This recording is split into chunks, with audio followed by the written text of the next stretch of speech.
નમસ્કાર વિદ્યાર્થી મિત્રો, આપણે આગળના લેક્ચરમાં તત્વયોગમિતિ વિશે સમજ્યા છીએ. આજે આપણા લેક્ચરમાં સીમિત પ્રક્રિયક વિશે સમજવાના છીએ. સીમિત પ્રક્રિયક વિશે સમજતા પહેલાં સૌથી પહેલાં તત્વયોગમિતિનું એક ઉદાહરણ યાદ કરી લઈએ, જેથી આપણે સીમિત પ્રક્રિયક લિમિટિંગ રિએજન્ટ સમજવામાં સરળતા રહે. તત્વયોગમિતિ સમજવા માટે આપણે ગઈકાલે ઉદાહરણ લીધું હતું એવું જ એક ઉદાહરણ લઉં છું. H2 gas plus O2 gas it gives H2O. જ્યારે હાઇડ્રોજનનું દહન થાય ત્યારે હાઇડ્રોજનનું દહન થઈ તેમાં ઓક્સિજન મિશ્રિત થાય અને તેમાંથી H2O બને છે. આ પ્રક્રિયા H2O ગેસ બને, પાણી બને. આ પ્રક્રિયાને સૌથી પહેલાં સંતુલિત કરીએ. હાઇડ્રોજન અહીંયા 2 છે, અહીંયા પણ 2 છે, ઓક્સિજન 2, પણ અહીંયા ઓક્સિજન 1 જ છે. એટલે આગળ જો હું 2 કરું તો હાઇડ્રોજન 4 થયા, એટલે અહીંયા પણ 2 કરવા પડે. એનો મતલબ એવો થાય કે એના મોલની વાત કરતા હોઈએ, એટલે કે પરમાણુની સંખ્યાની વાત કરતા હોઈએ, તો હાઇડ્રોજનના 2 મોલની પ્રક્રિયા થાય ત્યારે ઓક્સિજનના 1 મોલની પ્રક્રિયા થાય છે. ખાસ યાદ રાખજો, જ્યારે આનું પ્રમાણ 2 મોલ હોય ત્યારે આનું પ્રમાણ 1 મોલ જેટલું હોય છે. ત્યારે H2 આપણને 2 મોલ મળે છે. એટલે કે હાઇડ્રોજન જેમ ઓક્સિજનનું પ્રમાણ 2:1 છે, જ્યારે H2O 2 મોલ મળે છે. હવે હું દળની સાથે સરખામણી કરું. ધારો કે એનું દળ ગણી લઈએ. આ 2 મોલનું દળ કેટલું થાય? 1 હાઇડ્રોજનનું 1 એવા 2 હાઇડ્રોજન એટલે 2 એવા ગુણ્યા 2 એટલે ટોટલ 4, એટલે 4 ગ્રામ લઈએ. ધારો કે ઓક્સિજનનું 1નું 16, 2નું 32. H2O નું ગણીએ તો 1 H2 નું 18 એવા 2 H2O એટલે 36 ગ્રામ. જો મિત્રો, અહીંયા મોલની જ્યારે વાત કરતા હોય ત્યારે હાઇડ્રોજન અને ઓક્સિજનનું પ્રમાણ 2:1 છે, પરંતુ દળની વાત કરતા હોઈએ ત્યારે હાઇડ્રોજન અને ઓક્સિજનનું દળ 4:32 છે. જો અહીંયા મોલ આના વધારે છે, પરંતુ દળની વાત કરીએ ત્યારે ઓક્સિજનનું દળ વધારે છે. આપણી તત્વયોગમિતિ આખું મોલ સંકલ્પના પર રચાયેલું છે, એટલે કે પરમાણુની સંખ્યા પર રચાયેલું છે. આ વસ્તુ ખાસ યાદ રાખવી પડે. હવે આ તો ખબર પડી ગઈ. તમને વાત કરે કે હાઇડ્રોજનનું 4 ગ્રામ હોય ત્યારે ઓક્સિજન ને H2O, ઓક્સિજન કેટલું વપરાય અને H2O કેટલું બને, તો ઓક્સિજનની ગણતરી કરીએ એટલે આવે 32 અને H2O ની ગણતરી કરીએ એટલે આવે 36. એવી જ રીતે જો તમને ઓક્સિજન માત્ર આપેલું હોય તો એ રીતે હાઇડ્રોજન પણ શોધી શકાય અને H2O પણ શોધી શકાય. એવી જ રીતે તમને H2 આપેલું હોય તો એના પરથી હાઇડ્રોજન અને ઓક્સિજન બંને શોધી શકાય. પણ ઘણી વખત રાસાયણિક પ્રક્રિયા કરતા હોઈએ ત્યારે આ પ્રમાણ ચોક્કસ જળવાતું નથી. કેટલીક વખત પ્રમાણમાં ફેરફાર થાય. કેવો ફેરફાર થાય? સાદો સિમ્પલ ઉદાહરણ લઈ લઈએ. આ 32ની જગ્યાએ ધારો કે 24 ગ્રામ વાપરીએ. આ 4 ગ્રામ જ છે. હું રાસાયણિક પ્રક્રિયા કરું છું, એટલે ખરેખર આ પ્રેક્ટિકલ કરું છું. હાઇડ્રોજનના 4 ગ્રામ, ઓક્સિજનના 24 ગ્રામ લઈને હું પ્રક્રિયા કરું તો શું આ કેટલું બનશે? શું 24 ને 4 ટોટલ 28 ગ્રામ બનશે? તો જવાબ છે ના. આમાં થાય છે 32 ને 4 ટોટલ 36 ગ્રામ બને છે, પણ આમાં એવું નહીં થાય. શા માટે? કારણ કે આનું ખબર છે કે આનું જ્યારે 4 ગ્રામ વજન વપરાય ત્યારે તેનું 32 ગ્રામ વપરાય છે. અહીંયા 4 છે તો અહીંયા 32 વપરાવું જોઈએ, પણ 32 તો છે નહીં. બીજી ભાષામાં વાત કરીએ તો એના 2 મોલ વપરાય ત્યારે આના 1 મોલ વપરાય છે. એટલે આપણે આને અથવા તો આને બેની સાપેક્ષે આમાંથી આપણે આન્સર શોધી શકીએ. મીન્સ કે આમાંથી કયું વપરાશે, કેટલું બચશે અને આ કેટલું બનશે. H2 અને O2 કેટલું વપરાશે અને H2O કેટલું બચશે, એ બંનેની રીતે વાત થઈ શકે. દળની રીતે પણ વાત થઈ શકે અને મોલની રીતે પણ વાત થઈ શકે, પરંતુ આપણે બધી જ વાત મોલની સાપેક્ષે કરવાના છીએ. મિત્રો જુઓ, અહીંયા 2 મોલ વપરાય ત્યારે 1 મોલ બને છે અને ત્યારે આ 2 મોલ બને છે. એનો મતલબ એમ કે હું જો મારી પાસે આ છે, હું પેલા 2ના મોલ શોધી કાઢું. આ પ્રેક્ટિકલ કરું છું. આ તો આપણી સૈદ્ધાંતિક સમજ હતી આટલી, પરંતુ અહીંયા હું પ્રેક્ટિકલ કરું છું. 4 અને 24 આ બંનેના હું મોલ શોધું છું. એટલે સૌથી પહેલાં હું શોધીશ H2 ના મોલ. H2 ના મોલ બરાબર શું થશે? વજન એટલે કે દળના છેદમાં આણ્વીય દળ. ચાલો H2 નું દળ કેટલું આપેલું છે? 4. આણ્વીય દળ H2 ના 2 છે. જુઓ એક H નો 1 પણ એવા 2 H છે એટલે કેટલા થશે? 2. એટલે એના મોલ કેટલા થશે? 2 મોલ. હવે હું ઓક્સિજનની વાત કરું. O2 ના મોલ બરાબર દળના છેદમાં આણ્વીય દળ. દળના છેદમાં આણ્વીય દળ. ચાલો દળના છેદમાં આણ્વીય દળ કરીએ. દળ કેટલું છે? 24 ગ્રામ. છેદમાં તેનું આણ્વીય દળ કેટલું? ઓક્સિજનનું કેટલું? 16 એવા 2 એટલે કેટલું થશે? 32. આપણને ખબર છે 8 તારીખ 24. જુઓ 8 તારીખ 24 ને 8 ચોક 32 એટલે 3/4 ભાગ વપરાય. કેલ્ક્યુલેટરની મદદથી ભાગાકાર કરીએ. 3/4 કરું છું તો જવાબ છે 0.75. એટલે આ મોલ કેટલા છે? 0.75 મોલ. એટલે આપણા પ્રેક્ટિકલમાં જ્યારે 4 ગ્રામ હોય ત્યારે તે ખરેખર 2 મોલ છે અને આ 24 ગ્રામ હોય ત્યારે 0.75 મોલ છે. પણ આ ઉપરનું સમીકરણ સંતુલિત સમીકરણ જોતા એવું સમજાવે છે કે આ 2 મોલ હોય ત્યારે 1 મોલ વપરાય. અહીંયા 2 મોલ છે પણ 1 મોલ નથી, ઘટે છે. એટલે થશે શું? આ મોલની સાપેક્ષે આના મોલ વપરાશે. આનો 1 વપરાય તો આના કેટલા વપરાય છે? 2. તો આ 0.75 છે તો એના કેટલા વપરાય? તો 0.75 ના ડબલા. સમજાય છે? ડબલ બમણા વપરાય. 0.75 ના ડબલ એટલે 2 માંથી 0.75 ના ડબલ 1.5 એટલે 1.5 વપરાશે. જ્યારે 0.5 મોલ પ્રક્રિયા થયા વગરનો બાકી રહેશે. એટલે આખી સમીકરણ ખરેખર આ જોવા જોઈએ તો આ સમીકરણ આવું છે. H2 plus 2O2 it gives H2O 2H2O. આના 0.75 છે. 2 ની જગ્યાએ કેટલા છે? 0.75. તો આ કેટલા થાય? સોરી આ 2 નહીં આવે, અહીંયા 2 આવશે. અહીં 1 ની જગ્યાએ કેટલા છે? 0.75. તો અહીં કેટલા થશે? 1 ની જગ્યાએ 2 થાય તો 0.75 ડબલ એટલે 1.5 થાય. અહીં 1 ના ડબલ છે 2 તો 0.75 ના ડબલ કેટલા થશે? 1.5. ટૂંકમાં 1.5 મોલ બનશે. આ એક 0.75 મોલ વપરાશે જે આપેલા છે 24 ગ્રામ. જ્યારે આ 1.5 2 મોલ હતા તેમાંથી 1.5 વપરાશે, 0.5 મોલ બચશે.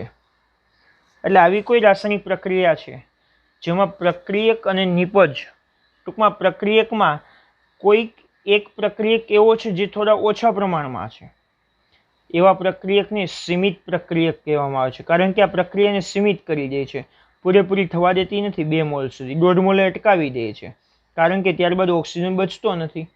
એટલે જે પ્રક્રિયામાં સંતુલિત પ્રક્રિયામાં જેના મોલ ઓછા પડે, સંતુલિત પ્રક્રિયા થવા માટે જે પ્રક્રિયકના મોલ ઓછા પડે તેને સીમિત પ્રક્રિયક તરીકે ઓળખવામાં આવે છે. આપણો સીમિત પ્રક્રિયક આમાં કોણ છે? O2 છે. હવે 1.5 મોલ બન્યા છે તો કેટલા ગ્રામ બનશે? H2 નું આણ્વીય દળ કેટલું છે? 18. એના ગુણ્યા 18 કરું તો 18 ગુણ્યા 1.5 કરું એટલે 27 જવાબ આવે. તો અહીં 27 ગ્રામ બનશે. મારા ખ્યાલથી તમને સમજાયું હશે કે હું શું કહેવા માંગુ છું. હજુ એક ઉદાહરણ લઈએ. ટેક્સ્ટબુકનું ઉદાહરણ છે જેથી તમને વધારે સમજાય. ટેક્સ્ટબુકનો પેજ નંબર 19 પરનો કોયડો 1.5.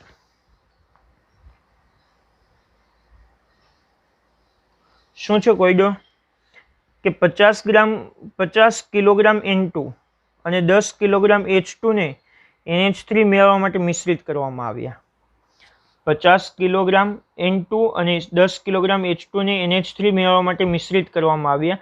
ઉત્પન્ન થયેલા NH3 ની ગણતરી કરો. NH3 કેટલો ઉત્પન્ન થાય તે ગણતરી કરવાની છે. આ પરિસ્થિતિમાં NH3 ના ઉત્પાદનમાં સીમિત પ્રક્રિયકને ઓળખી બતાવો.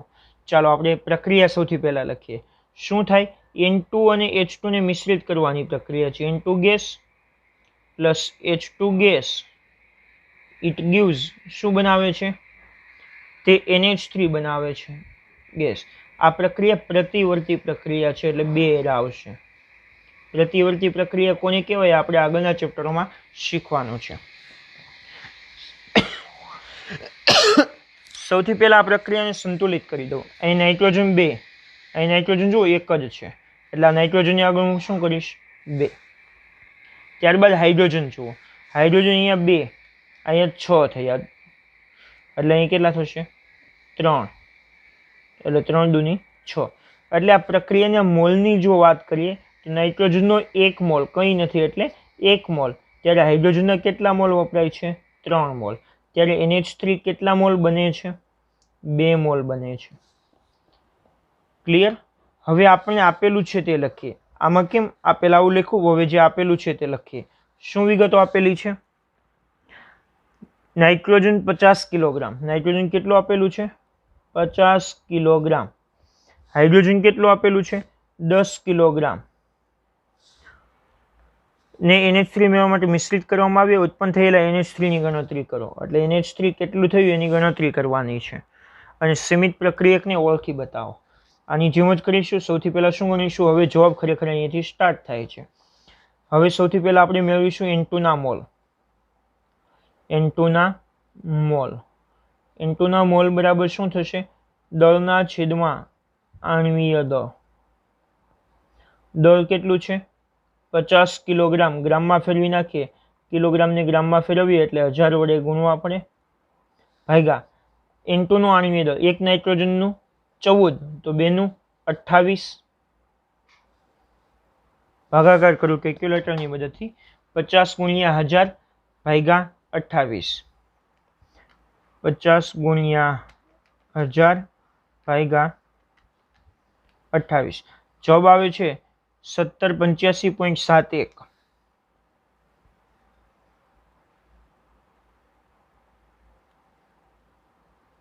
મોલ. 1785.71 મોલ. ક્લિયર? ચાલો હવે H2 ના મોલ શોધીએ. H2 ના મોલ બરાબર દળના છેદમાં આણ્વીય દળ બરાબર દળ કેટલું આપેલું છે 10 કિલોગ્રામ. કિલોગ્રામને ગ્રામમાં ફેરવીએ એટલે 1000 વડે ગુણીશું, છેદમાં આણ્વીય દળ H2, એક હાઇડ્રોજનનું 1, એવા 2 હાઇડ્રોજન એટલે 2. 10 ગુણ્યા 1000, 10,000 ભાગ્યા 2 એટલે 50,000, 5000. 10 ગુણ્યા 1000 ભાગ્યા 2 એટલે કેટલું આવ્યું 5000 મોલ. જુઓ આના 1785.71 મોલ મળ્યા. કોના? N2 ના. H2 ના કેટલા મળ્યા 5000 મોલ. પ્રક્રિયા જોતા એવું કહે છે કે નાઇટ્રોજનનો 1 મોલ વપરાય ત્યારે હાઇડ્રોજનના 3 મોલ વપરાય. આનો 1 વપરાય ત્યારે આનો 3 વપરાય. આ 1700 હોય તો 17 તારીને 51, તો 5100 મોલ વપરાય. 5100 મોલ વપરાય. આ તો એના કરતાં ઓછા છે. ખ્યાલ આવે છે? ટૂંકમાં આના કરતાં ત્રીજા ભાગનો આ વપરાય, આના કરતાં ત્રીજા ભાગનો આ વપરાય, અથવા આનો 3 ગણો આ વપરાય. આ તો એમ જ તમને હિન્ટ માટે કેલ્ક્યુલેટરથી ગણી બતાવું. 1785.71 ગુણ્યા 3 કરું,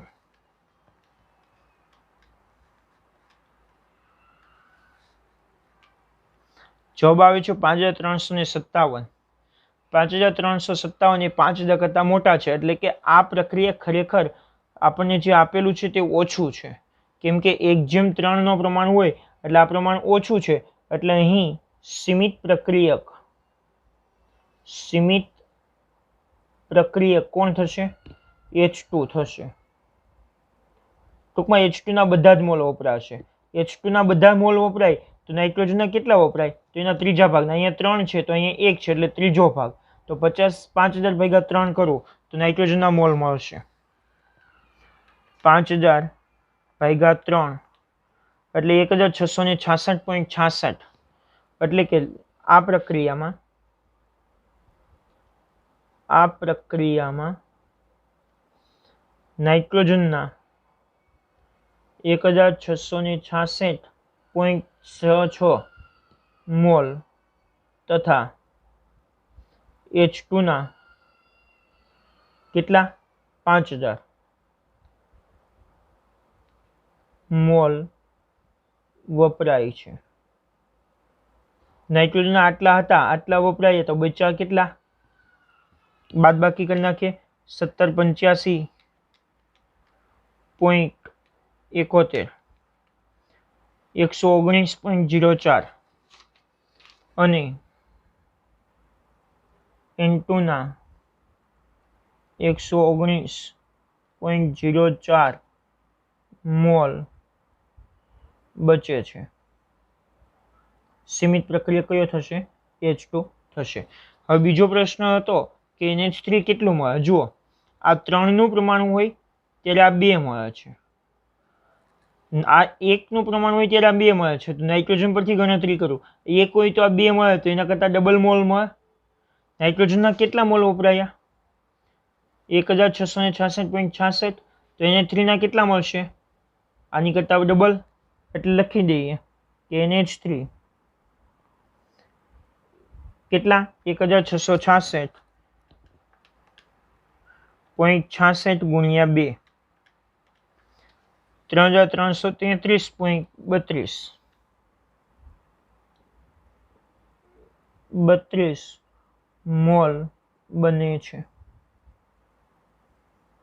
આટલા મોલ બન્યા તો એનું દળ કેટલું બને? તો આણ્વીય દળ વડે ગુણાકાર કરવાનું, કેમ કે આપણી પાસે સૂત્ર છે મોલ બરાબર, શું સૂત્ર છે? મોલ બરાબર દળના છેદમાં આણ્વીય દળ. મારે દળ શોધવાનું છે, તો આણ્વીય દળને ગુણાકારમાં લઈ જાઓ તો દળ બરાબર શું થશે? મોલ આ ગુણાકારમાં જશે ગુણ્યા આણ્વીય દળ. ચાલો, મોલ કેટલા છે આગળ ગણતરી કરી, 3333.32.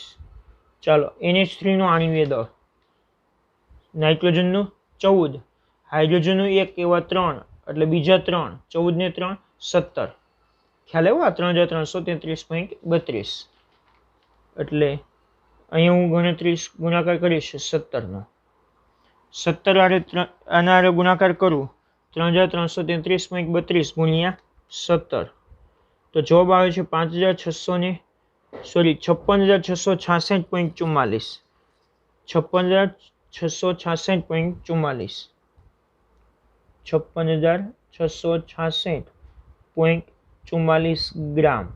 કેમ કે આપણે બધા જ એકમ કયા લીધા હતા? ગ્રામ.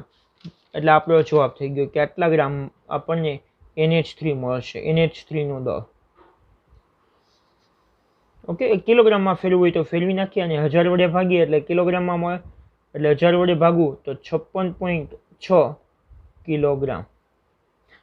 અહીં ટેક્સ્ટબુકમાં જવાબ આપેલો છે 5.61 કિલોગ્રામ, પરંતુ એ જવાબ ખોટો છે. ટેક્સ્ટબુકની ગણતરી પ્રમાણે જવાબ આવે 56.1 કિલોગ્રામ. ત્યાં આપેલું છે 3.30 ગુણ્યા 17 અને જવાબ આપેલો છે 5.61, પર ખરેખર જવાબ આવે 56.1. આ જવાબ અને આ જવાબમાં એટલો ડિફરન્સ છે. એનું રીઝન શું છે? કારણ કે આપણે હાઇડ્રોજનનું આણ્વીય દળ એક જ લેતા હતા, એટલે 2 હાઇડ્રોજનનું 2 લઈએ, પરંતુ ટેક્સ્ટબુકમાં એક્ઝેક્ટ લીધેલું છે 1.008, એટલે 2નું 2.016. એના કારણે ડિફર આવે છે, પરંતુ એ કોઈ ચિંતા કરવા નથી. આપણે હાઇડ્રોજનનું 1 જ લઈશું, નાઇટ્રોજનનું 14 જ લઈશું અને આ પ્રકારે ગણતરી કરીશું, એટલે કાયમ માટે એક સૂત્રતા જળવાય. એક્ઝેક્ટ આણ્વીય દળ લેવાની જરૂર નથી. Thank you.